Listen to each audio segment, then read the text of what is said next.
Mae'n anodd iawn bod yn fardd yn trio plesio merched hardd, neu grwydro o ddrws i ddrws mewn gobaith o ennill arian tlws.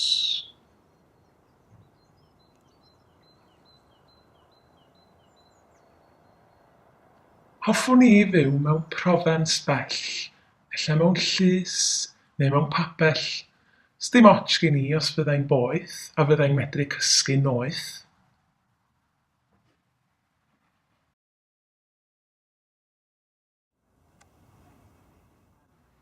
Ond dyna ni yng Nghymru fach, lle mae'n anodd parhau'n iach, lle mae'r tywydd yn hollol ffals. Mae'n rhaid ni wisgo'n thermals drwy'r amser, yn anffodus trons i'r gŵr, i'r ferch i bodus. Ond heno ym mhlas yr ynys, dwi'n siŵr bydd serch yn ddigon cynnes.